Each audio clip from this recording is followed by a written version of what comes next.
So Imperious is another really good card that we use. You may be familiar with it. I think it's one we used early on when I started doing this game. So simply they have to submit an answer and they have to bet points like normal. If their answer is wrong, and this is what they want to do, they want to be wrong, because in Harry Potter, Imperious is when you control other people, right? So you're not doing it, they're doing it. So your answer has to be wrong, and that's easy for them to do. They can just draw a picture, a smiley face, or just write, some nonsensical words on there. So it's easy for them to get it wrong, as long as they understand that it has to be wrong. So if their answer is wrong and another house gets the answer right, they get the same number of points as that house minus one, and it's whatever house is the highest, gets the most points that round. They'll get one less than that. So if another house does Engorgio and gets 8 points, and these guys do Imperious and their answer is wrong, then they would end up at the end getting 7 points. If no houses are right, which does happen from time to time, nobody gets any points, then Imperious would still get 1. If their answer happens to be correct, though, so let's say they wrote down an answer they thought was wrong, but it is now correct, the Imperious doesn't work anymore. They had the correct answer. So essentially, they're going to get the number of points they bet. So it basically becomes just a normal answer at that point. So that's why it's important that they do submit an answer and do bet points, because if they happen to get the answer right, then we give them the points that they bet.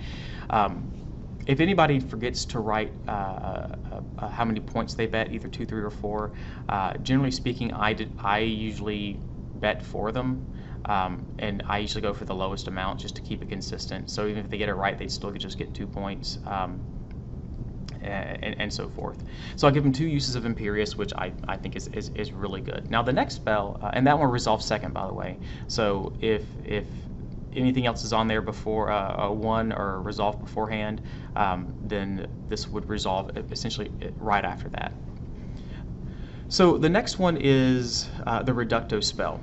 Simply put, you submit an answer and you bet points like normal. It doesn't matter if you're right or wrong. The spell still goes off, as long as some other house is still on the board. Even if they didn't get any points, as long as another house is on the board, Reducto still works. If no other houses are left on the board, which has only happened once, but it's worth mentioning it, then the spell rebounds onto the team that cast it, and they're going to lose 1 point instead. But Reducto just allows them to be able to take 1 point away from another house of their choice. As long as that house is still on the board, they can take a point away from them.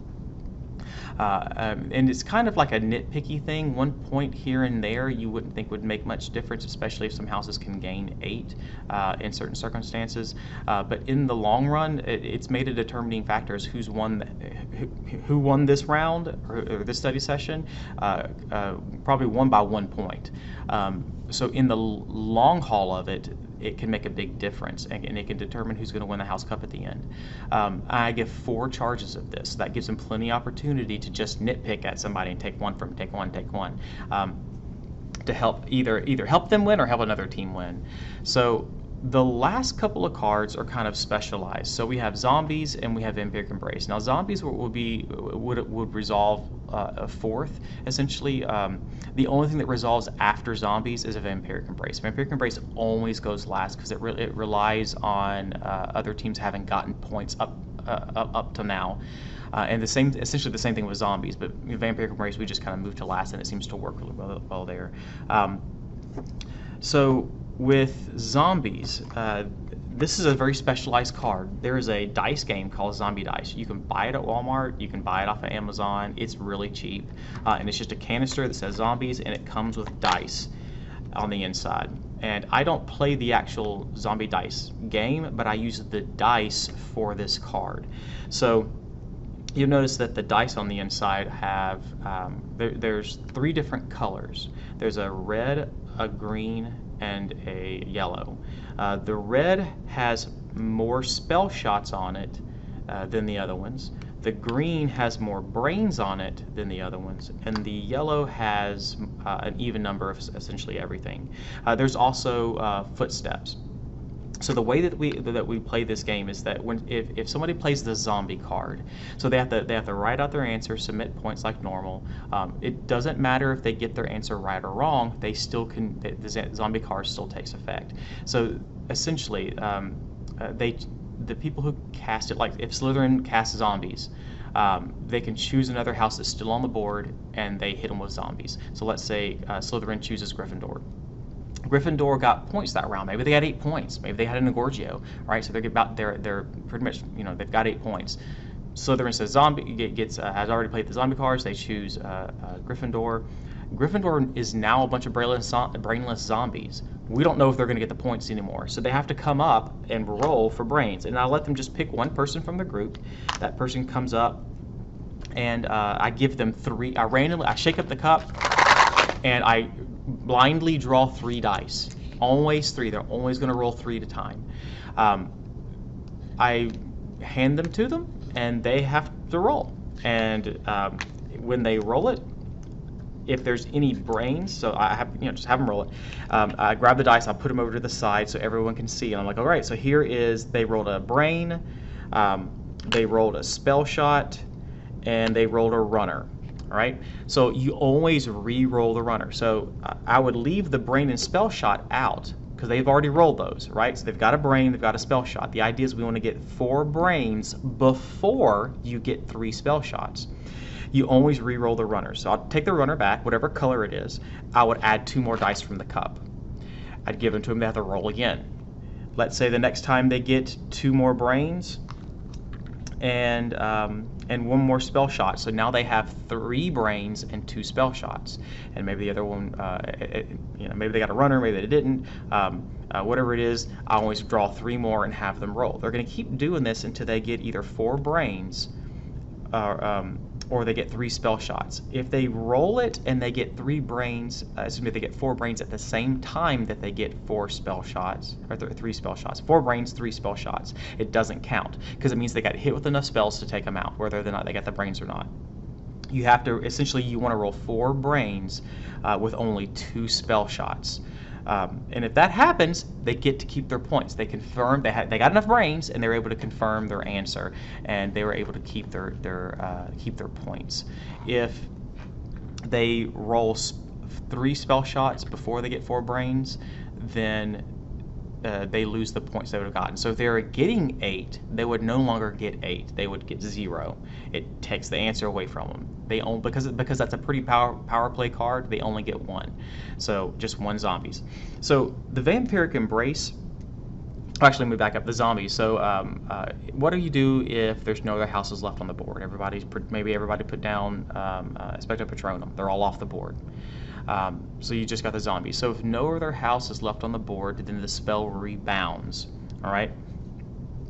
So if that's the case, then the house that cast it loses 1 point. So generally that won't happen. Somebody's going to get zombied. But we do always have to have a backup on there if, in just in case something does happen. So for the Vampiric Embrace, this is a good one I added in. It just allows the students to kind of balance the board a little bit, just a little bit. Everybody gets 2 uses of it. So they still have to write down an answer and write down points and submit that in with their Vampiric Embrace. So this one will resolve after everything else resolves. So as long as they got the answer right, then they're going to get the points that they bet. So if they bet 4 points or 3 points, then they get 4 points or they get 3 points. But then, because they got the answer right, they get to choose another house that gained points. Well, it doesn't have to be a house that gained points. You just choose another house that's still on the board. Sorry, as long as they're still on the board, you can do this. And they get to choose one of these 2 options as a Vampiric Embrace. They can take the standard or they can take the risk. For the standard, you just take 2 points away from another house, and you get those 2 points. Because vampires suck blood of other people to give themselves life.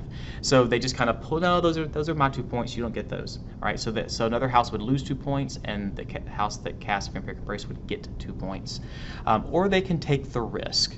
Now the risk, essentially, again, we're just going to use the D4. So they roll the D4, and if they get an even number, then instead of taking 2, they're just going to take and gain 1 point from another house. But if they get an odd number, instead of taking 2, they get to take 3 points from another house and keep those for themselves. So it's a little bit of a risk. Sometimes people will roll it. Most times people will just take the standard to be safe. But there it is. I mean, they get the option for it, and that ends up being a pretty good card. A lot of people like it because essentially, as long as you get your answer right, you're guaranteed to to get 2 additional points, but you're also making another team lose points. So if they didn't get their answer right, essentially that the Vampiric Embrace does not work. So again, the whole game is based off of them studying and them making sure that they are prepared for the exam when they come in. So a lot of the questions basis are off of whether or not they got their answer right or not. Not all of them though. They still have to submit an answer and try to get points, but some of the spells won't work if they don't get their answers right. So Vampiric Embrace is one of those. So I'm going to send a PDF because I have some fonts on my computer that you may not have. This one is called Werewolf, and it's just the font I use this in. But if you want to edit any of these cards or add your own cards, I'm sending also the Word file, so that way you can edit it and change the font if you want to. Add your own cards and whatnot.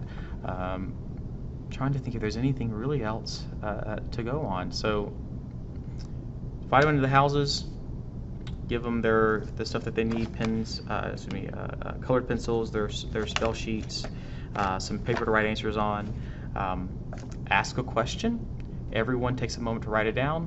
Go around and pick up all the answers. I lay them down, spell, spell, spell. Ooh, cool spells, and then I lay across the answers. We go through and see who got what right, and then I resolve the spells in order of the resolution order, making sure to take off anybody who's been protected. And then the last thing we do would be zombies, and the very last thing that we do would be the Vampiric Embrace. Add the points accordingly, and generally we just have a lot of fun with this. I generally spend about an hour, because our classes are 2 hours long. I spend about 45 minutes to an hour doing this, and then the second half of the class we'd actually go take our exam together at our Learning Resource Center. We have a computer lab where I actually reserve, and we take our test in there on the computer.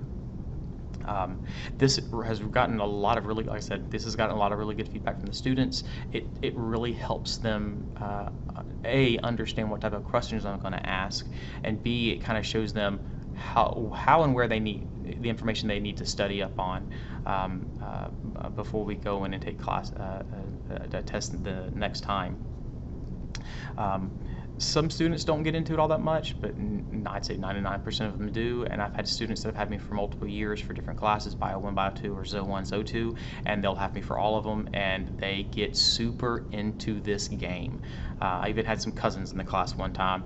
They were taking a class together, and man, they were competitive, but it made the game a lot of fun. So I hope that helps you out. I hope you enjoy the game. I'll try to do another video and kind of do a setup of how I use the setup in my room to help augment the game. And other than that, just let me know if you got any questions.